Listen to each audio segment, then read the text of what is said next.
seorang yang dianggap ulama oleh sebagian orang, oleh banyak orang di Indonesia, sedemikian mendegradasi, sedemikian mementahkan arti pentingnya perjuangan Palestina merdeka. Padahal negara kita di bawah kepemimpinan Pak Jokowi ini nyata-nyata mengecam penjajahan Palestina oleh Israel.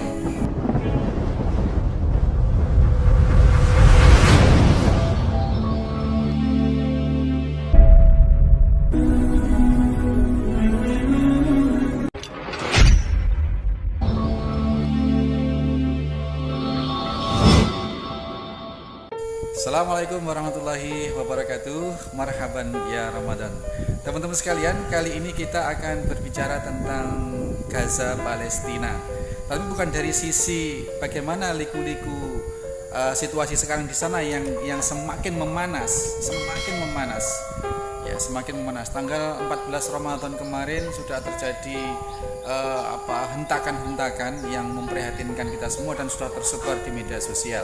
Kali ini yang akan kita bahas adalah satu komentar dari seorang aktivis Gaza, ya, Muhammad Hussein Gaza namanya, yang mengomentari, mengklarifikasi dari pernyataan seorang yang sebagian masyarakat Indonesia menganggap sebagai ulama, ya, sebagai ulama.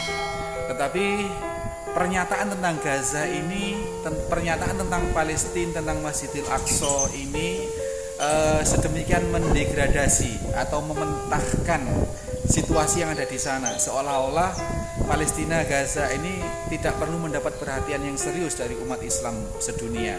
Nah, bagaimana komentarnya? Dan ini perlu kita viralkan, ya, karena ini sangat penting. Bagaimana seorang yang dianggap ulama oleh sebagian orang, oleh banyak orang di Indonesia, sedemikian mendegradasi, sedemikian mementahkan arti pentingnya perjuangan Palestina merdeka. Padahal negara kita di bawah kepemimpinan Pak Jokowi ini melalui antara lain Menteri Luar Negerinya Ibu Retno Marsudi nyata-nyata mengecam penjajahan Palestina oleh Israel. Ini satu kata kunci. Negara kita tegas sejak kepemimpinan Bapak Joko Widodo, ya, kemudian dengan corong Menteri Luar Negerinya Ibu Retno Marsudi tegas menentang penjajahan Israel atas Palestina.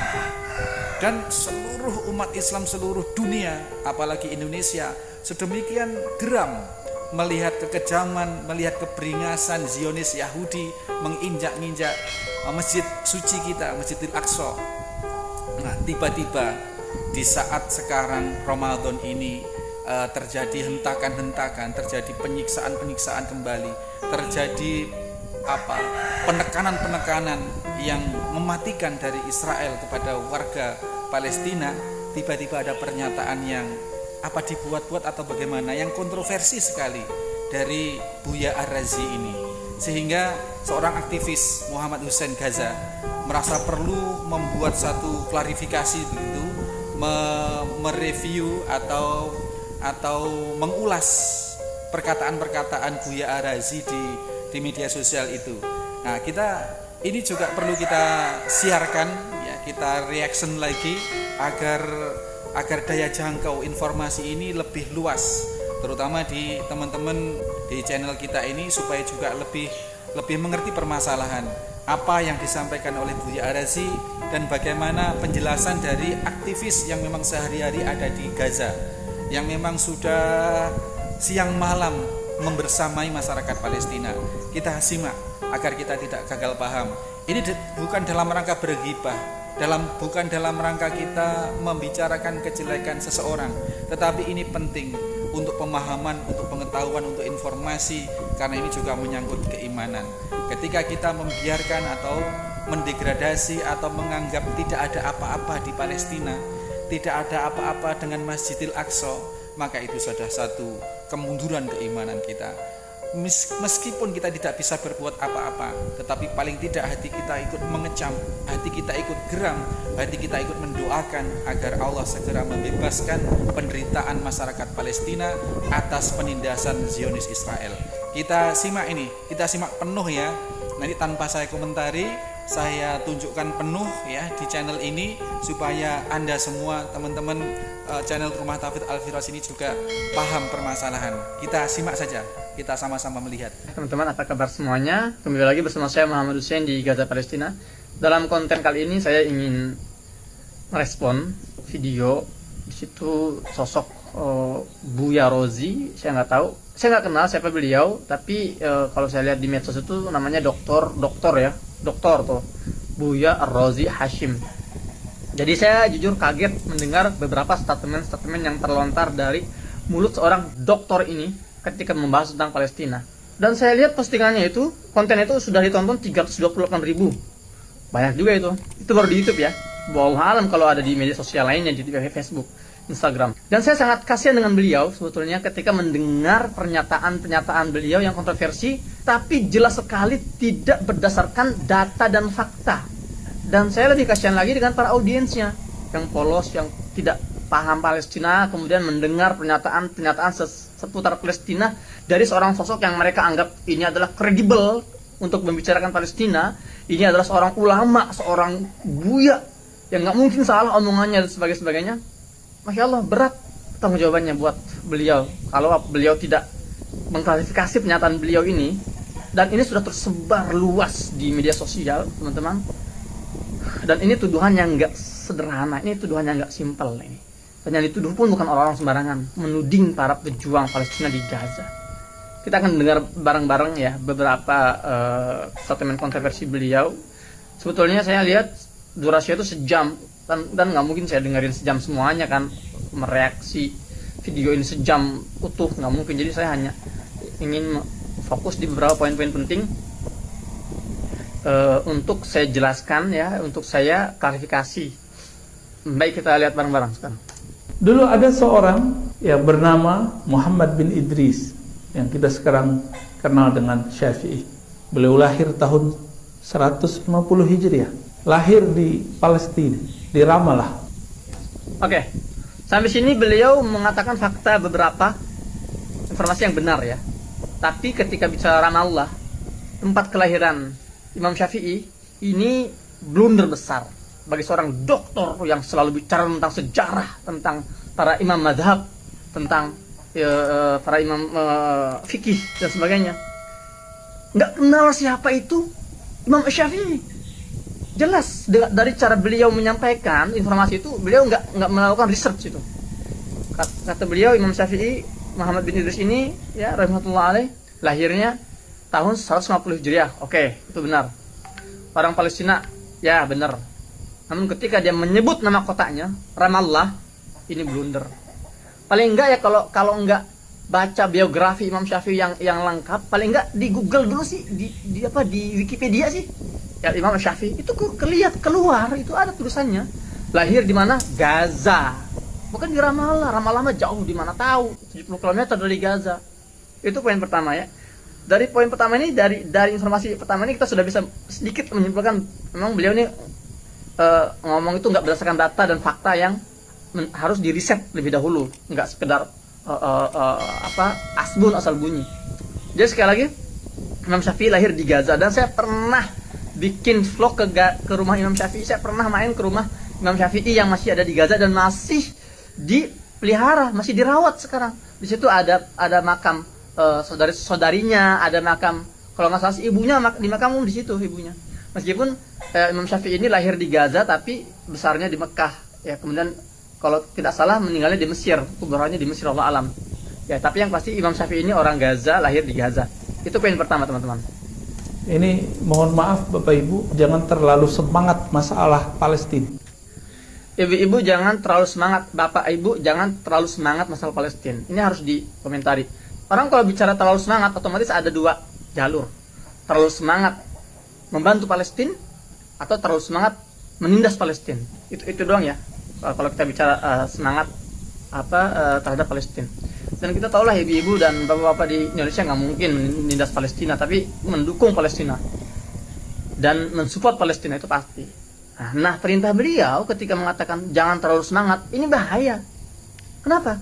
Karena kalau kita membiarkan semangat ini hanya dimiliki oleh musuh-musuh kita, oleh orang-orang yang penjajah agresor Israel, sementara kita yang nggak semangat mendukung Palestina, menghilangkan penjajahan di muka bumi, lantas bagaimana kita bisa face to face dengan mereka? Saya ingatkan lagi bahwa Zionis Israel itu semangatnya luar biasa, lebih dari terlalu semangat.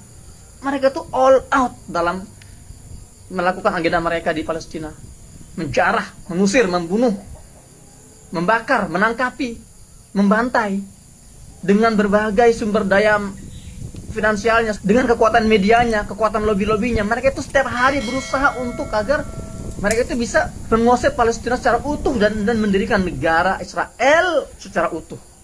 Mereka semangat. Lah, kenapa kita nggak boleh terlalu semangat? Kenapa kita nggak boleh optimal, totalitas dalam perjuangan Palestina? Karena para sahabat ketika mau membebaskan Baitul Maqdis dari penjajahan Romawi, itu semangat, itu terlalu semangat mereka itu. Kemudian Salahuddin Ayyubi ketika mau membebaskan Baitul Maqdis, itu semangatnya luar biasa tinggi sekali. Kenapa kita sekarang jangan terlalu semangat? Lanjut. Jangan kebablasan. Ini ada cerita yang kita banyak nggak tahu. Kejadiannya di Masjidil Aqsa, tapi kemudian yang berperang Hamas dengan Israel. Ini dua hal yang berbeda. Ini statement yang pernah saya dengar dari seorang Zionis, wanita Zionis Indonesia. Dia orang Indonesia, ngakunya orang Indonesia. Ya, jurnalis sudah 10 tahun lebih atau 20 tahun lebih, wallahualam dia ngakunya gitulah ya.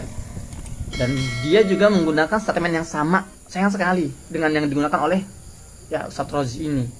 Nah, yang aneh dalam konflik terakhir, kenapa bisa gitu ya, lokasi kericuhan, kerusuhan terjadinya di Masjid Al-Aqsa, yang adalah lokasinya di Yerusalem, Gaza yang menyerang Israel. Kenapa bisa gitu loh? Jaraknya 76 km nih, Yerusalem ke Gaza. Kejadiannya di Masjidil Aqsa, tapi yang perang Hamas dengan Israel. Jadi kenapa kita harus misah-misah sih antara Masjidil Aqsa dengan Gaza?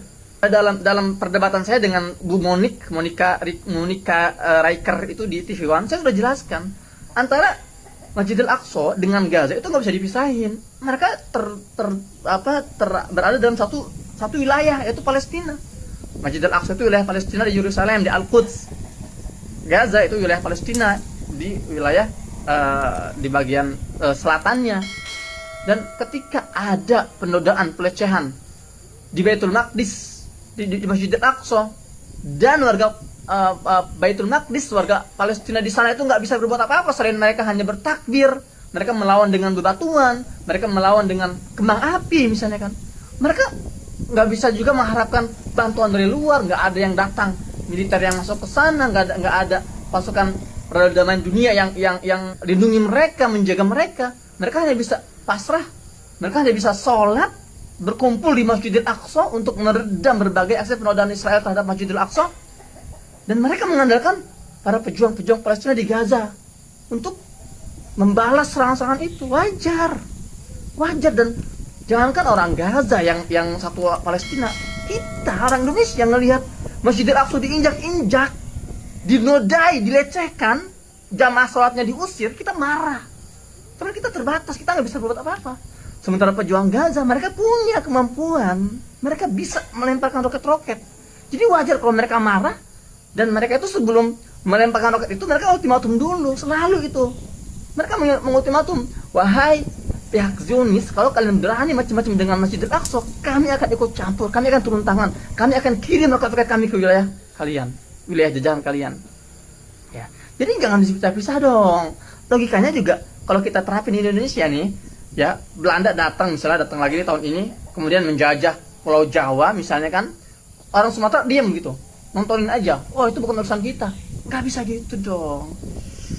Astagfirullah. Saya masih puasa ini, bikin emosi aja. Hamas, tahu nggak Hamas siapa? Nggak tahu kan? Kita taunya Palestina. Ini kabar agak pahit saya kasih tahu, ya. Karena kita kadang-kadang donasi, kita nggak tahu donasi ke siapa. Saya suka Bapak Ibu hobi donasi, tapi pastikan donasinya ke siapa. Karena saya pernah masuk ke Israel.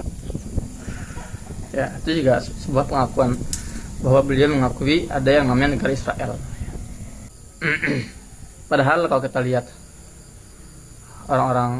sebagian orang-orang Barat yang bukan Muslim, ketika mereka datang ke Israel itu mereka nggak nyebut Israel, mereka nyebutnya Palestina. Saya mau datang ke Palestina. Tapi beliau dengan bangganya mengatakan saya pernah datang ke Israel. Itu Palestina, Ustaz, itu Palestina yang dijajah oleh Israel. Itu kita masuk 7 kali diperiksa, nggak bisa bawa barang-barang. Maka pastikan kalau kita donasi ke lembaga yang diakui oleh pemerintah dan lewat jalur pemerintah, hanya itu satu-satunya jalur. Jadi tolong pastikan ketika donasinya ke lembaga yang lewat jalur pemerintah, hanya itu. Kalau nggak bisa masuk. Jadi kalau dia bilang nggak ada donasi yang bisa masuk kecuali melalui pemerintah, ini fitnah yang sangat luar biasa. Ini bahaya teman-teman. Jadi dia itu seolah mengatakan bahwa semua lembaga-lembaga kemanusiaan Indonesia yang kirim bantuan ke Palestina itu dusta, bohong, nggak nyampe. Itu nggak ada itu. Jadi yang saya lakukan ini itu uang pribadi saya nih. Saya bagi-bagi ribuan paket sembako misalnya, kemudian ribuan iftar menu buka puasa, saya kirim bantuan medis ke pihak pemerintah. Itu berarti pakai duit saya itu duit orang Indonesia dan bisa masuk. Jadi Buya Rozi ini, Ustaz Rozi ini mungkin Allah berapa kali ya, dia masuk sekali mungkin ke wilayah Palestina di wilayah tepi barat, kemudian menyimpulkan semuanya. Ya iya, kalau ante lewatnya checkpoint Israel nggak bisa bawa duit sebanyak itu ke Palestina. Makanya sini ke Gaza dong, sini main ke Gaza, jangan asal ngocos itu mulutnya. Tuh. Karena bagi Hamas, siapapun yang berdamai dengan Israel berarti diantek Israel. Nah, ini logikanya sudah nggak nyambung. Hamas kemudian sampai hari ini menganggap siapapun Muslim Palestina yang ingin damai dengan Israel itu antek Israel dan boleh dibunuh. Ya Allah. Ini sebuah fitnah yang sangat keji dan memalukan keluar dari mulut seorang tokoh agama yang banyak didengar suaranya. Mana ada Hamas membolehkan membunuh sesama Muslim hanya karena berbeda pandangan politik. Ya, ini keterlaluan. Saya sudah buat konten sebelumnya tentang Hamas dan Fatah. Saya hidup di Gaza ini nggak sehari dua hari, 12 tahun saya di Gaza. Teman-teman saya itu ada anak-anak muda yang simpatisan terhadap Hamas, simpatisan Hamas gitu ya. Teman-teman saya juga ada simpatisan Fatah. Teman-teman saya ada simpatisan Jabhah Sya'biyah, Jihad Islami. Dan kita semua nggak ada itu kata-kata yang mengatakan Hamas memperbolehkan membunuh Muslim yang beda dengan dia, artinya yang mau berdamai dengan Israel disebut antek Israel dan boleh dibunuh. Antum perhatikan Ustaz, antum itu yang antum tuduh siapa itu? Itu bukan orang sembarangan. Mereka yang mengorbankan darah dan nyawanya untuk mempertahankan negeri Palestina, negeri para nabi. Mereka yang mempertahankan, mereka yang mengorbankan dengan darah dan nyawanya. Masjidil Aqsa itu dipertahankan oleh siapa? Oleh para pejuang Palestina di Gaza. Entah itu Hamas, entah itu Fatah, entah itu Jihad Islami. Dan kita kalau ngomong ini ngeri banget, hati-hati. Sebagai penutup saya ingin sampaikan satu hadis dari Abu Umamah. Dia mendengar Rasulullah SAW pernah bersabda, La tazalu ta'ifatu min ummati 'ala ad-din adh-dhahirin li'aduwwihim qahirin la yadurruhum man khalafahum illa ma asabahum min la'wa hatta ya'tiyahum amrullah wa hum kadzalik. Qalu ya Rasulullah wa aynahum?